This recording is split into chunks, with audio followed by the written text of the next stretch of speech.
Now, in other countries I visited, it sometimes feels like there's a flatness, a sameness, a desire to just be like everyone else in the world.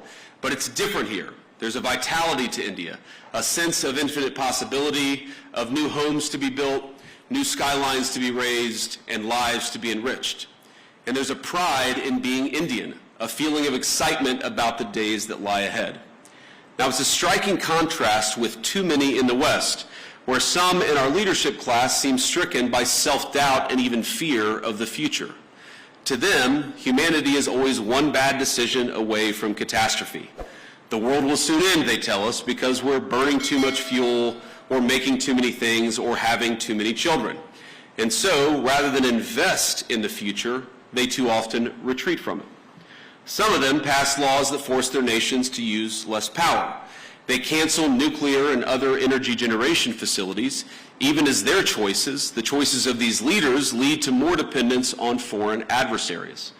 Meanwhile, their message to their friends, to countries like India, is to tell them that they are not allowed to grow. Well, President Trump rejects these failed ideas.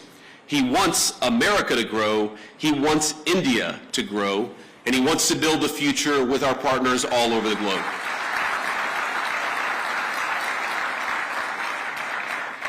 And when I look at this audience, or when I visit this incredible country over these last couple of days, I see a people that will not be held back. Now, the most profound responsibility I believe that all of us have is not to ourselves, but to the next generation, to make sure we leave them with a better society than the one that our parents and our grandparents gave us. And this is the world that America seeks to create with you. We want to build a bright new world, one that's constantly innovating, one that's helping people to form families, making it easier to build, invest, and trade together in pursuit of common goals. Now, I believe that our nations have much to offer one another, and that's why we come to you as partners looking to strengthen our relationship. Now, we're not here to preach that you do things any one particular way.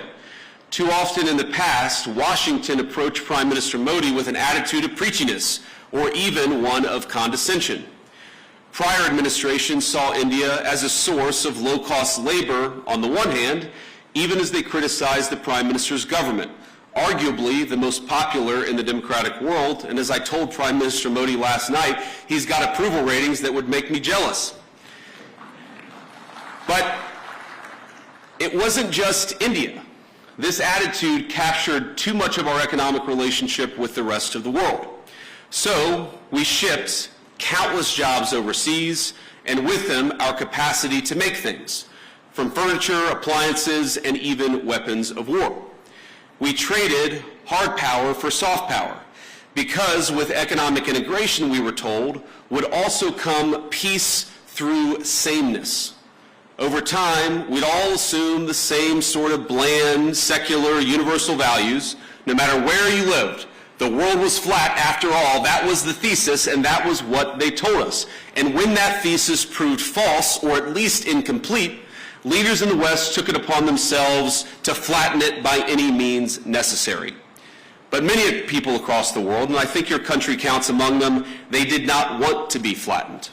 Many were proud of where they came from, their way of life, the kind of jobs they worked, and the kind of jobs their parents worked before them. And that very much includes people in my own country, the United States of America.